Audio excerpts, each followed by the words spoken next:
My name is Don Nori Sr. I am the founder of Destiny Image Publishers. I'm talking to you from my office today in Pennsylvania because I have something really heavy on my heart that I want to make sure that everyone knows about. I had a very incredible question, and that question was simple. What happened to the stimulus money? What happened to the trillions of dollars that we allowed to be passed and doled out to those in need? Well, I'm going to tell you where some of that money went, and I want you to understand that I am not sure how this money going to these particular people really helped to do something for the economy, although in hindsight little has been done by the stimulus money. It's incredible that during the election of 2010, where MSNBC was a 24/7 infomercial for the liberal Democrats, owned by General Electric, that General Electric received $16 billion in stimulus money. How did that happen? Why does General Electric need $16 billion of our stimulus money? I have no idea. $1.7 billion we gave, didn't lend, we gave to Greece to help prop up their economy, for them to do with as they pleased, as they saw fit in their own country. $1 trillion of our tax money and stimulus money was given to the European Union for them to use as they see fit. Here we've got the United States of Europe turning more and more socialist every day and turning more and more anti-American every day, receiving $1 trillion of U.S. taxes to use however they feel.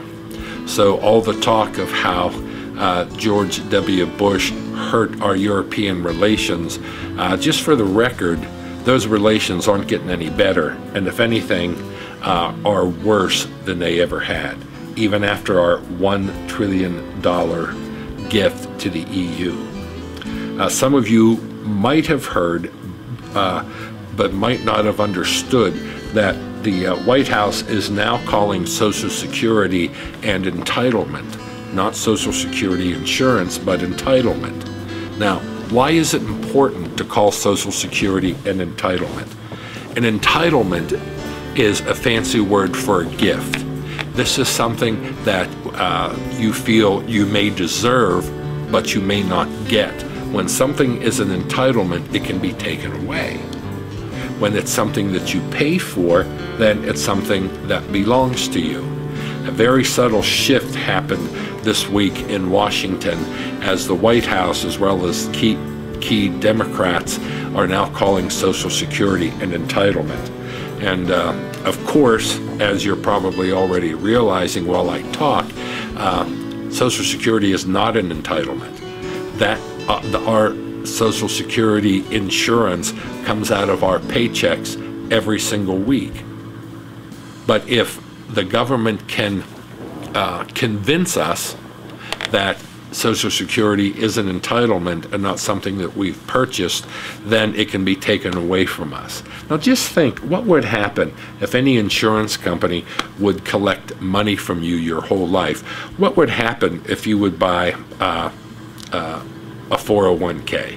What would happen if you got any kind of retirement insurance, paid into it all your life, and then all of a sudden the insurance company says they're not going to pay it? You have no recourse. How would that go over? Well, that's exactly the road we are on right now with Social Security, whenever they call it an entitlement instead of an insurance benefit that we actually pay for. Another interesting note on the Obama health care. Some of you will remember 3 months ago or so that McDonald's announced that they were going to have to lay off 10% of their people because they were not going to be able to afford health care. No raises, and lay off 10% of their workforce. And of course, the White House comes to the rescue by allowing McDonald's to be exempt from Obamacare, which means that business doesn't have to follow Obamacare. The law does not apply to them. In the meantime, 221 other companies applied for and also received the same kind of freedom from Obamacare. They got the same exemption. So far, there are 222 major corporations that do not have to pay into Obamacare. So while Obamacare was supposed to help the middle class and be paid for by corporate America is getting a pass on that. What is this thing about Obama being champion of the middle class? What is that all about? So now the middle class is going to have to pay more than ever whenever all these big corporations don't have to follow those guidelines. And how can they simply say that they're freed from that? I don't get it. It's not right, and it shouldn't happen. But guess what? It is. It is important in these days that we carefully follow the movements of the government. Cap and trade was rejected by Congress, so now the Department of Energy is working to make cap and trade law by way of regulation. Since the Congress would not change the law, the Department of Energy under Obama is going to try to implement all those high taxes anyway. The Congress also rejected the reenactment of the Fairness Doctrine, the thing that doctrine that would virtually end conservative talk radio and conservative television.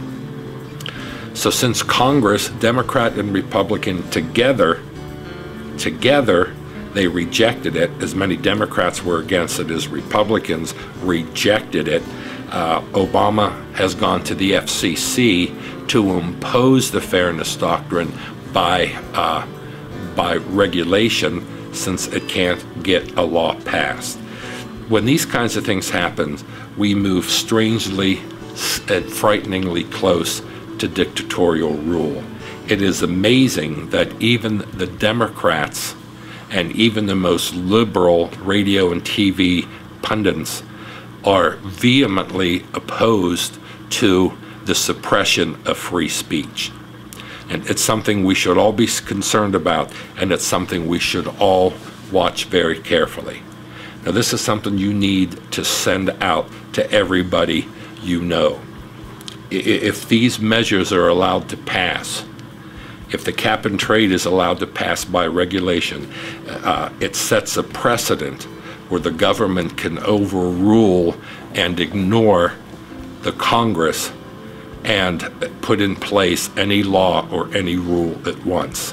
That, my friends, is the beginning of the end for our freedoms and our liberties and our ability to practice our faith freely in a public forum. Pass this around to everybody. Go to DonNoriSenior.com or Don Nori on Facebook to find out more. Thanks.